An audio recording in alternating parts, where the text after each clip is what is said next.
Cheers. This video is brought to you by No Supplements. We trying to get paid. We trying to get paid. I just want to check. Please don't sue. We just drink it. Man, look, he bought this shit. I was gonna say I bought this shit. He bought this shit. Don't go to the bus. Alright, so we here with my mans. Go ahead, introduce yourself, name, age. Who are you, real quick? My name is Divine Martin, aka the Divine Hippie, rap artist out of Houma, Louisiana. It's about like an hour south of New Orleans for those of y'all that might not know. It's like a little speck, but we're gonna go ahead and put that show on the map soon. Let's believe. Cause my man, Divine Hippie, gonna put it on the map. Let's see. So you just dropped the EP a couple months ago. Right. Title is Sublime. Check it out. Stream it on all streaming networks, streaming Only services. thing it's not on is YouTube, but I'm working on that. So give it some time. Something with this time. So the name Sublime, like, you know, I did my research. Sublime means excellence, basically. So why the name Sublime for the title of the EP? I always kind of like drew inspiration from like the band Sublime back in like 1970s, 1980s. That was like one of the bands I kind of discovered like during my experimental phase with music, as far as like just listening to like different genres, trying to really figure out like what type of music I actually like as a person. And I remember like that band just kind of like stuck with me. Like I would definitely say like top 10 bands of like all time for sure. And I don't know, man, like the way whenever I like had listened back to the project. That name just kind of like jumped out at me. It was just like Sublime. It's like, why not? It's like, might as well just go ahead and pay homage to the homies. It's like they gave it and gave me some great music. I'm gonna give some great music, a great name. Got you. So not only is the title of the album Sublime, but also the single is Sublime, if I'm correct. Why go with that as the single? I felt like that's really the song that kind of like tied the entire project together.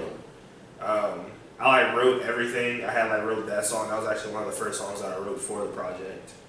And I wouldn't say that like I morphed the other songs around that like perception of that one, but I guess you could say like I kind of did. Because like I just kind of drew inspiration from that song and just kind of like took like bits and pieces and like put it throughout the entire. So you're saying like it kind of like grounded the whole project? Kind of like trickled down in a sense, yeah. Got you. Alright, so let's jump into the actual album. 504 goodies. You being from Houma, 504 though is New Orleans area code. So how much time do you actually spend in New Orleans? As of recently, like a lot more time than what I would whenever I was like growing up. I would say that like I really started like being in New Orleans whenever I was like 17, 18 or so. Like I had my own wheels or nothing, so like every time home was like, oh yeah, we going to New Orleans. It's like, oh shit, well, you know, like fuck, I'm gonna come, like walk around French Quarter doing all that jazz and whatnot, and like the energy in New Orleans is just fucking like phenomenal. And I mean the fact that they got damn fucking cars is just amazing. So being from an hour out, spending more time recently in your adulthood in the city, do you have like a preference of where you want to be, just in terms of like living or just like going out? I haven't like gotten to that stage yet because like I'm still kind of like in that, man, like I just want to stay home right now, especially like with my little girl. I have a little 2-year-old, and I just don't want her to like grow up without like seeing like the majority of her family. So it's like I would like to stay down here for a little bit longer, but I do have aspirations to move, whether it would be in New Orleans. There's no telling, but I definitely have like considered like Austin, Texas is like an option. Atlanta, Georgia. Yeah, I'm more leaning toward that Atlanta side. Yeah. It's still Saints all day. Don't get it twisted. I promise. I'm not a Falcons fan. You know, I've been to Atlanta. What's crazy though, I've been to Atlanta. I wasn't even 21. Still had a phenomenal time. Dude, it was great. Like I just went out there to go see Childish Gambino, and like even then, like it was just like the experience I had out there was just like phenomenal. Like all the people out there were just like hella nice. The environment was just fucking great, and the weather felt fucking awesome. Yeah, I feel like it gets a little bit colder up there, so it gives you more of like a fall feel. Yeah, that's what we went was like more toward fall too, like in September and whatnot. It's funny that you said Childish, because that was actually my first concert that I went to. But just speaking on Childish, because you obviously went all the way to Atlanta to see him. What What would you say are like your musical influences, if you have any? I would definitely say that Childish Gambino is like a big influence on that, and mainly just because of the fact that like I don't know, like his whole like way that he came up, like being like nerd and whatnot, is like kind of going from like nerd to like rap sensation.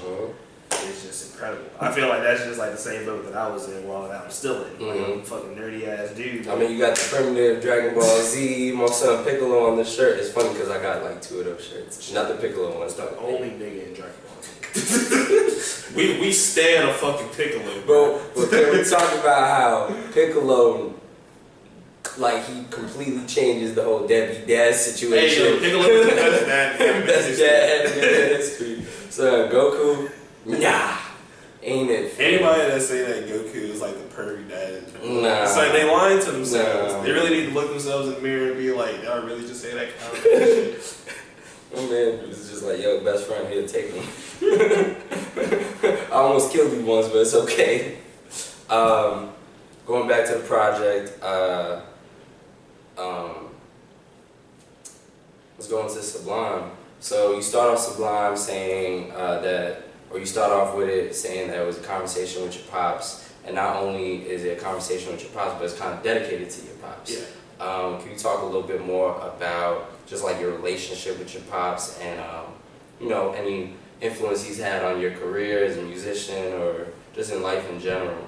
So like whenever I was younger, like I would say that like me and my dad didn't have like the best type of relationship, and that was mainly just like due to him like being incarcerated and whatnot. And I don't know, like after he got out, like he got out whenever I was like just finished in 2nd grade, but it's like it just wasn't like that connection there. Like I didn't really feel like I had like a male role model in a sense, because all I had really grew up was just like the women in my life. Like it was like mom, my grandma, my 2 aunts, and I had like my Uncle D that lived in the house as well. But R.I.P. to him, by the way, greatest uncle of all time, bro. But I just really didn't feel like I had like a male role model in my life. So like I just kind of felt like that up until like I ended up hitting like my teenage years. And then like as I had like my teenage years, it's like we all hit like that stage where we just kind of like rebel. And I was still on that fence of like, man, like I really need to listen to you. Like you weren't really there to like raise me as a kid, da da da da. So it was like, why should I feel the need to have to obey what you're telling me? But man, we all go through that shit. But at the end of the day, like it's just something that like I fucking love him. And as I got older, as I started hitting like more like my adulthood, like whenever I turned 18, like we would actually sit there and like have conversations. And I remember the first time that they had caught me like smoking and whatnot. My mom brought me over to my dad's barbershop. He owned a barbershop and whatnot on the east side of Houma. And like they sat me down, they like laid out all the stuff that my mom had found. It was like weed, pipe, grinders. Oh man, my dad just looked at me and he was just like, what are you doing?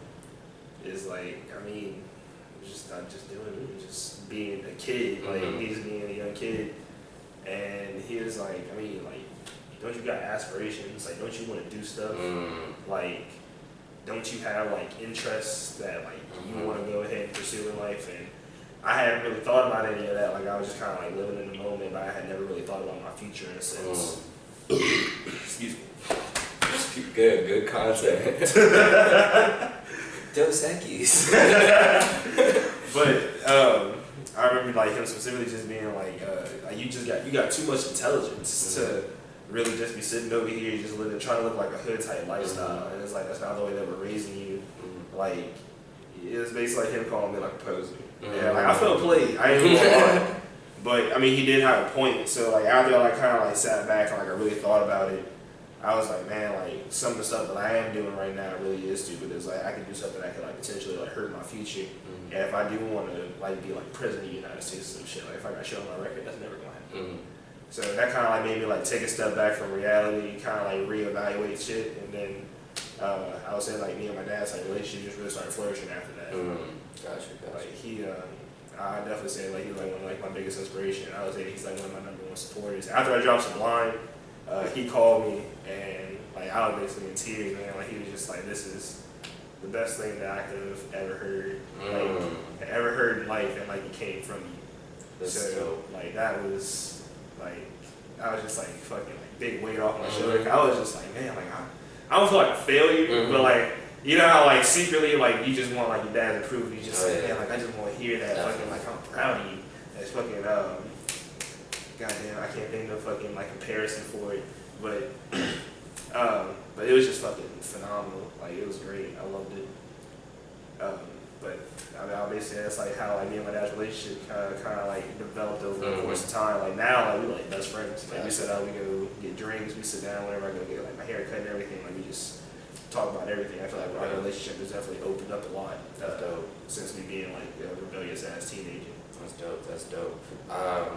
Going back to Sublime, means excellence.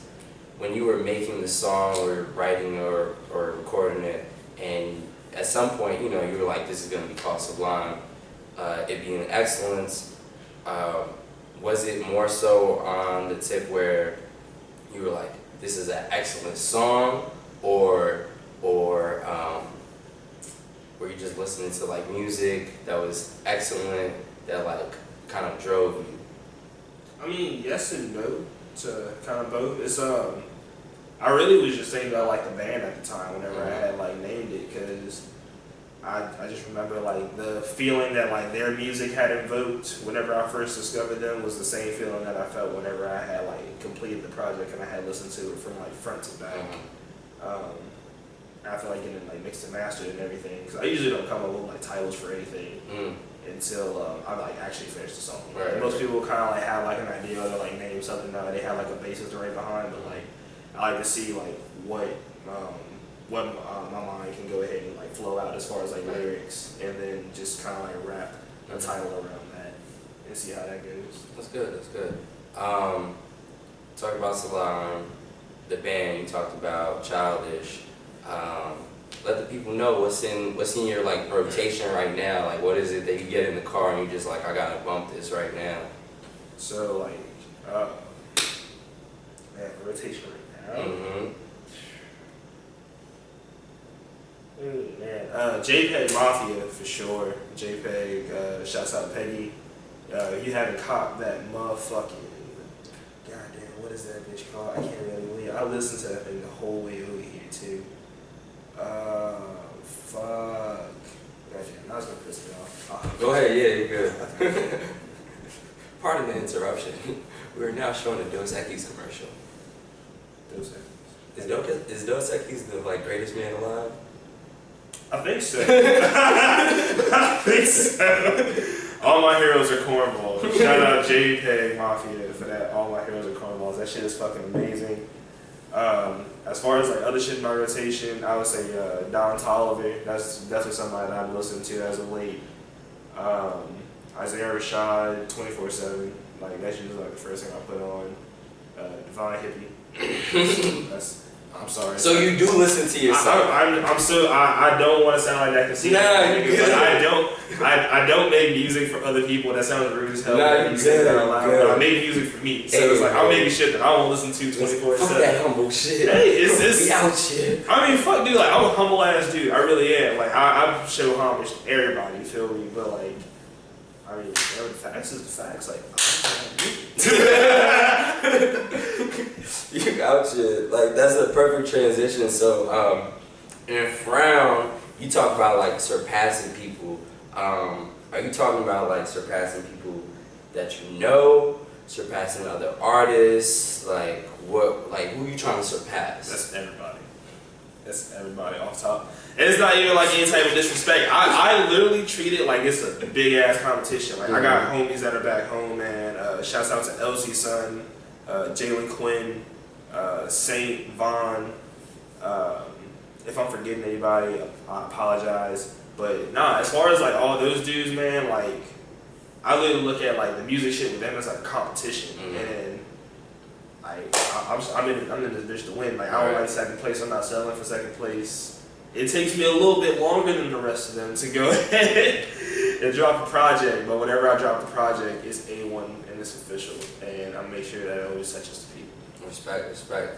So I feel like that same, you had the same idea when it came to like STFU, which I can't front. Like I was at work today, and I was just Like, I wasn't bumping it, but I was just, shut your motherfucking mouth. And like, I was just like, son, like, I don't know if you know, but like, I'm a teacher, so it's just like, kids was talking to me, and I was just like, shut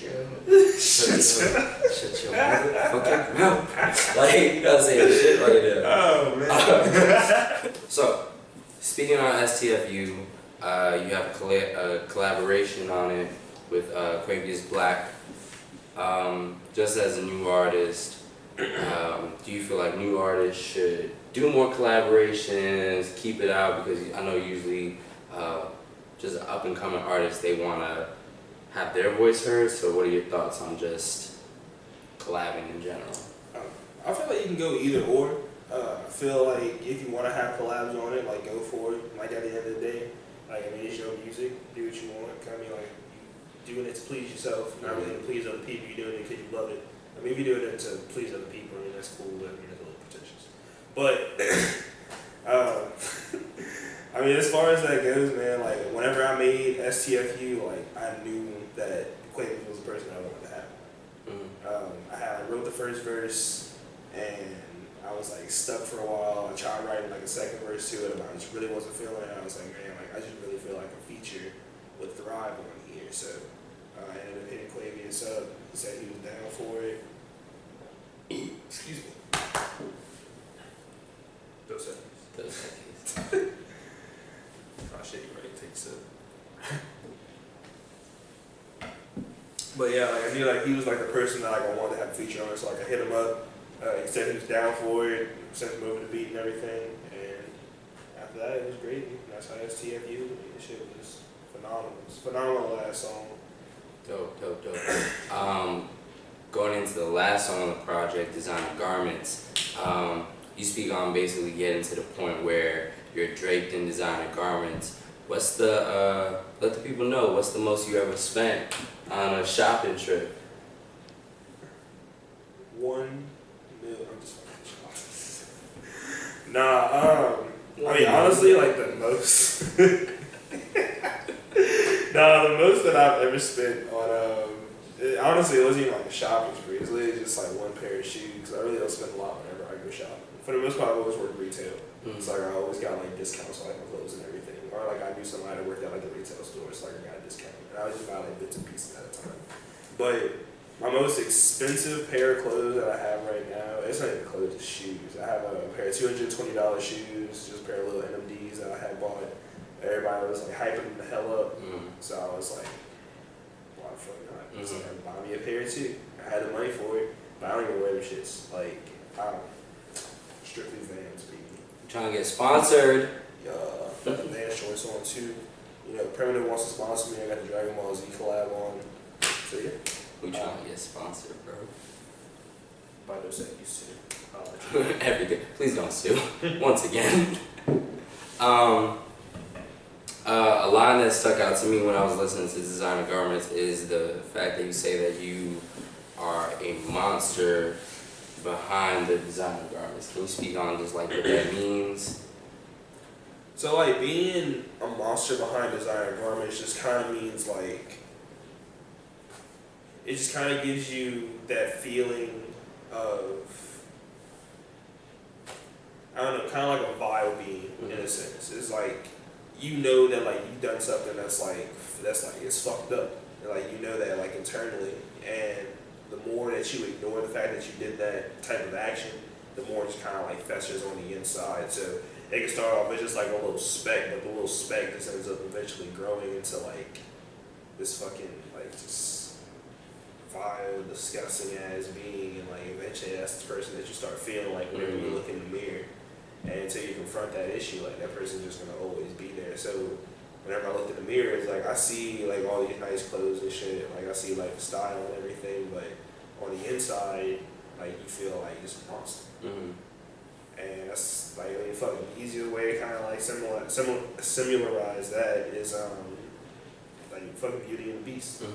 Is like you had the Beast that was kind-hearted individual, but it just ended up like getting cursed. Like he was a monster behind it too. So I mean, not to like shout out Disney and shit like that, but Are we trying to get sponsored by Disney too? we shooting for the stars, bro. But yeah, man, like I was just going through like a point in time in my life whenever I had wrote that song that like that's just how I was feeling. So I ended up putting it pen to paper. I feel like it definitely like, helped me through that portion of my time a lot. So big credits to Designer Garments produced by the boy B Young. Yeah, I mean that's really what it is, just to be like monster behind Designer Garments for the most part. I don't feel like that anymore, of course. I feel like I've surpassed that point in my life. But yeah, we love to see a king of group. Alright, so we went through the whole album.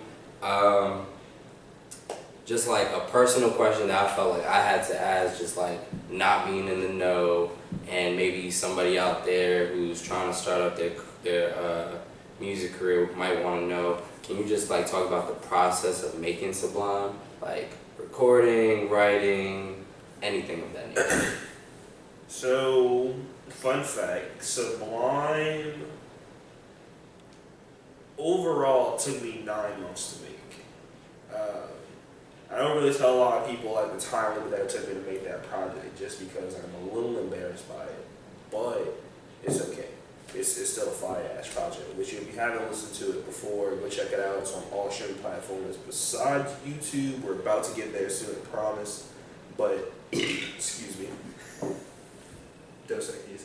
Anyway, but check me out on all streaming platforms at DVNEHPPY, DVNEHPPY, that's with no I's because there is no I in DVNEHPPY. But as far as like the process, man, like that, I had like, picked out all the beats first. So there's 3 beats on there from this dude B Young. There's another one on there from this guy called False Ego, and there's another one from the homie Slim Reaper out of Lake Charles, Louisiana. Which shouts out to Slim Reaper also. That's a fucking boy. He always comes through with the heat as far as like the instrumentals go. So if y'all need a song, go holla at him. But he I had got that beat from him, and Sublime was actually the first song that I started working on. Slim's on 504 Goodies.